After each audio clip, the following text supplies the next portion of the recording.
we have aggressively pursued the fruition of our vision for Cedar Catholic for when we celebrate our 75th anniversary in 2029.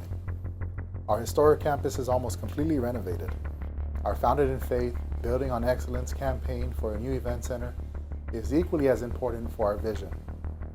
Our current gym has been stretched to its limits with assemblies, liturgies, PE classes, community events, and athletics. Because the space is used for so many things, critical events like hosting the sacred mass have to be set up right before and taken down directly after. If you got assigned to be the one that was setting up mass, it was just a nightmare, having to roll out the carpet and set up all the chairs and do everything. The thing that I noticed the most that was like super limiting about that was a sense of reverence in the space.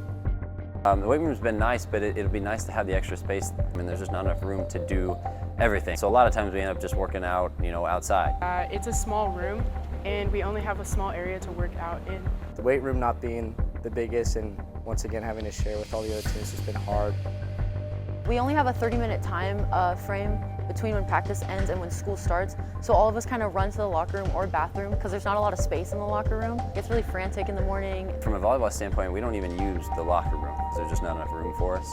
Yeah, so being in the locker room when everyone's in there, like volleyball has a freshman, JV, and varsity team. That's around 12 girls a team. It's a lot of people in one small space. There's not enough room for all of us in there to store our stuff or just to get ready. Sometimes it's more convenient to just change in your car or go home. When you're trying to accommodate 40, 50, 60 kids in this space, it's just difficult. Until maybe 10:30, 11 o'clock at night because it's really difficult to find time. Time practices would have to be cut short during the season because we have the basketball team coming in after us. Basketball, having to share the gym with in season the girls team, and we have 3 different levels, obviously freshman, JV, and varsity, and there's days when all 3 teams have to practice for the at the boys. same time. It's slow getting my season off to a start, which means we're starting practice at about 8 o'clock. It's only allows for one season, and like when we're off season, we would love to have some gym time.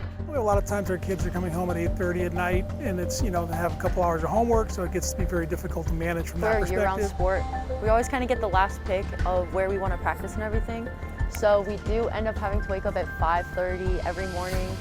Basketball in there 3:30 to 5:30, boys basketball in there 5:30 to 7:30. We get out at 3, and the freshman girls practice is at 3:30 to 5:30. School gets out at 3 o'clock, and JV and varsity volleyball practices here 5:30 to 7:30, 5 days a week.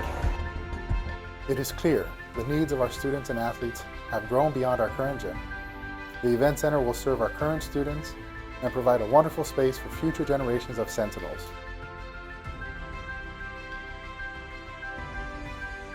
It will be used as reverent space to hold the sacred liturgy. And we will be able to host large school and community events on campus. We will have the facility to match our academic and athletic excellence.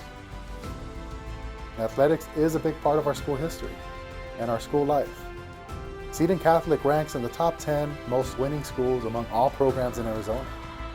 I know it is a big ask. I know this is a large project, but I believe with all my heart, it is what is necessary for Cedar. Now is the time to invest in our present and our future.